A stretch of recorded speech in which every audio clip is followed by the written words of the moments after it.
तो ऐसा भी होता है। हाइकू कविता में हम हमारे दूसरे वीडियो में हम अगली कक्षा देखेंगे। दूसरी जो हाइकू कविता है वो है, रवि चढ़ाए निर्मल किरणों से धरा को अर्ध है। अब यहाँ पर भी मैं थोड़ा सा एक बार समझा कर दे देता हूँ कि किस प्रकार के वर्ण होते हैं। पहले में 5 वर्ण, दूसरे पंक्ति में 7 वर्ण और तीसरे पंक्ति में 5 वर्ण। अगर इस प्रकार के नियम से जो कविता रची जाती है, बनाई जाती है, वो कहलाती है हाइकू कविता। और हाइकू कविता ये जापान देश की देन है। तो 1 2 3 4 5, 1 2 3 4 5 6 7, 1 2 3 4 और 5, ठीक है। ये होगी 17 वर्ण की कविता। रवि चढ़ाए निर्मल किरणों से धरा को अर्ध्य।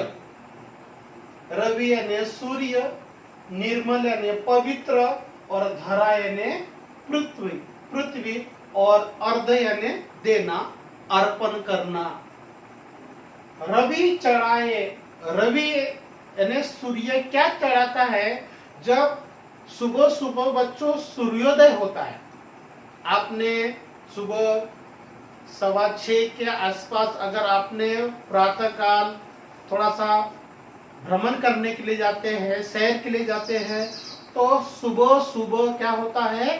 सूर्य की किरण निकलती है और वो सूर्य की किरण बहुत स्वच्छ रहती है, निर्मल रहती है, पवित्र रहती है और सभी मनुष्य ने उनको आत्मसात करना चाहिए, ग्रहण करना चाहिए, देखना चाहिए। तो कवि अभिषेक जैन कहते हैं कि रवि चढ़ाए निर्मल किरणों से। किरणें कैसी आती है? सूर्योदय होता है तो निर्मल होती है, पवित्र होती है, स्वच्छ होती है। वो चढ़ाती है, सूर्य की किरणें चढ़ाती है किरण। किसे चढ़ाती है? धरा को, पृथ्वी को चढ़ाती है। और क्या चढ़ाती है? अर्ध देती है। जिस प्रकार हम ये सूर्य की किरण देखिए और सूर्य को हम अर्ध देते हैं, जल अर्पण करते हैं, तो उसको कहते हैं अर्ध। यानी जिस प्रकार सूर्योदय होता है और सूर्य की किरण धरती को अर्ध चढ़ाती है, तो यहाँ पर कवि ये बताना चाहते हैं कि सूर्य की किरण भी धरती माता को, धरती को क्या करती है? महत्व देती है। क्योंकि कितना महत्वपूर्ण है। अगर वो अर्ध नहीं देंगी सूर्य की किरण, सूर्य की जो किरण है अर्ध नहीं देंगी, तो पृथ्वी पर रहने वाला जो जीव है वो जीवन व्यापन कदापि नहीं कर सकता। उनके सूर्य किरण के वजह से पृथ्वी पर जीव पर क्या होता है? पनपता है, फलता है, फूलता है। ये देखिए यहाँ पर चित्र में है और यहाँ पर अर्ध दे रहे हैं। अभिषेक जैन कहते हैं कि ऐसा भी होता है। तीसरी जो हमारी हाइकू कविता है वह है, आके पसरी, आ यानी आना, आके फैलना, थकी हारी किरण धरा की गोद में। देखिए कितनी मस्त पंक्ति है बच्चों। यहाँ पर क्या बता रहे हैं?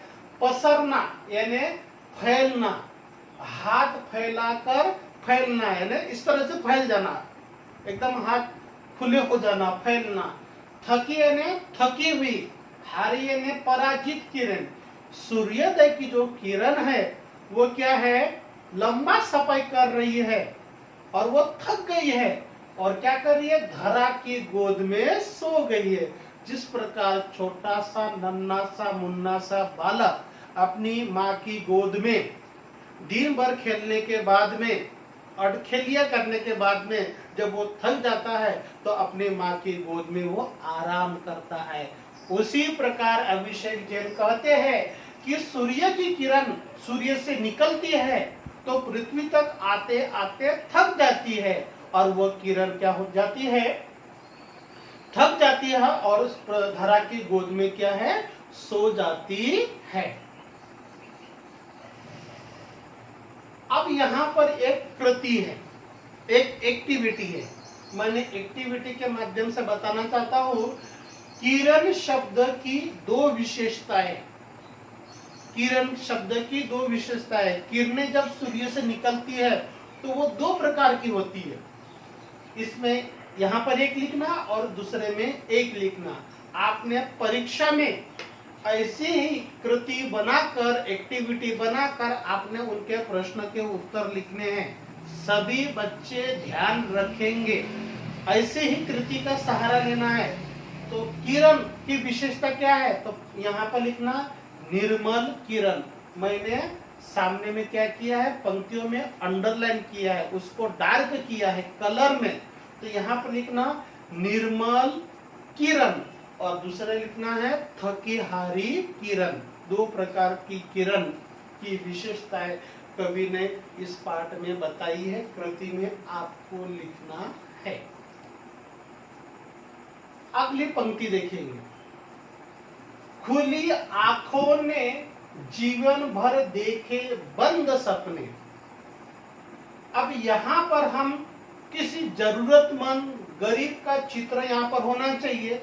मुझे समय पर कोई चित्र नहीं मिला गरीब का, इसलिए मैंने यहाँ पर वो चित्र रख दिया कि देखिए यहाँ पर हम कल्पना करेंगे कि कोई जरूरतमंद गरीब है। वो क्या कर रहे हैं, खुले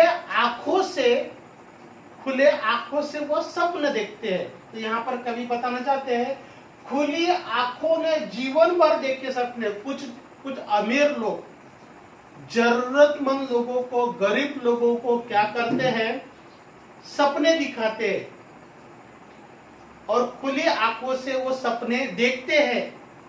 लेकिन एक समय ऐसा आता है कि वो सपने रह जाते हैं और वो कभी क्या है, उनकी जो आकांक्षा है, उनकी महत्वाकांक्षा है, वो कभी भी क्या है, पूर्ण नहीं होती। वो जो सपने हैं, सपने ही रह जाते हैं। ऐसा भी होता है। इस कवि के माध्यम से अभिषेक जैन बताना चाहते हैं कि सामान्य लोगों को कुछ लोग सपने दिखाते हैं कि तुम्हारे अच्छे दिन आएंगे, परंतु वो सपने ही रहते हैं। यहाँ पर कवि बता रहे हैं।